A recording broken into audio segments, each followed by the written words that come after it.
that is, less violently. When there's one woman per man, if there's many women per man, there aren't many women for every man.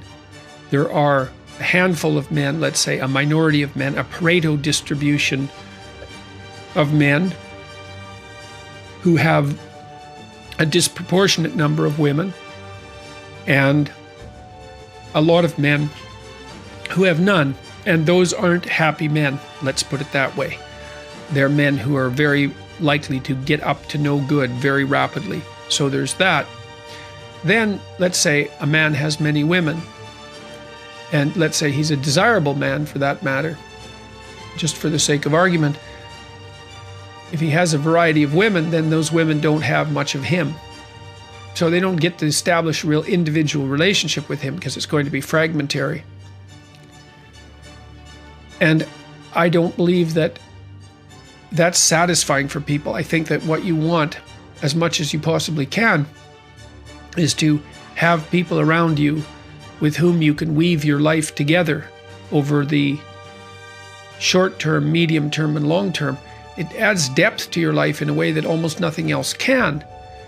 And so what you do, so I've been speaking more about permanent polyamorous relationships. You might ask, well, what about sequential ones, which is in some ways indiscriminable from just casual sleeping around? I think the problem with that is that to sleep around casually is to imply that sex is casual.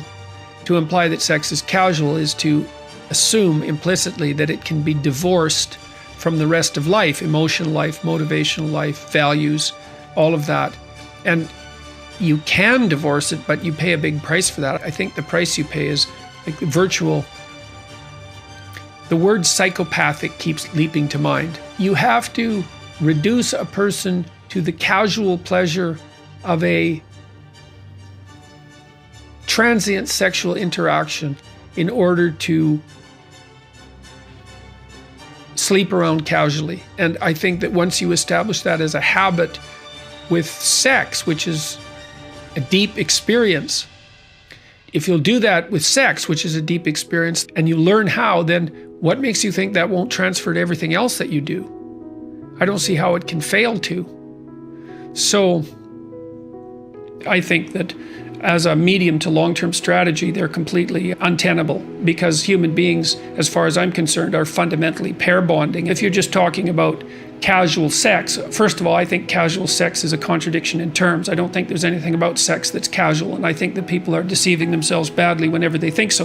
They might like to live in 70s Playboy adolescent fantasy, but I've never seen that work under any circumstances whatsoever, and I think people get hurt badly. It's also a bad medium to long-term strategy, because pair bonding is the most stable arrangement we know of, at least so far. Well, I won't even put it that way. It's the only stable mode of being that we know for the long run. You know, you could say, well, monogamy isn't a very good solution. It's like, well, life is a sexually transmitted disease with a 100% fatality rate too. You know, there's lots of really complex problems for which we only have the best answer we can come up with, which is not a utopian answer, but I would say, and I think the evidence supports this as well, that stable monogamy is the best solution that we know of, and it's also the minimum necessary requirement for the stability of children. So, polyamory, it's wrong.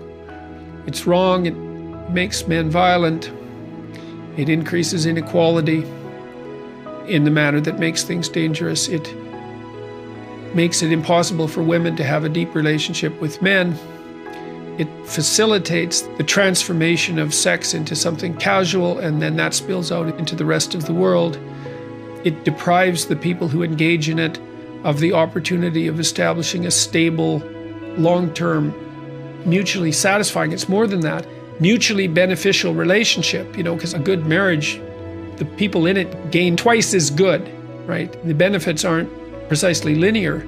So you lose that, destabilizes the situation for children. There you go, man. That's a lot of things that aren't good. That's for sure.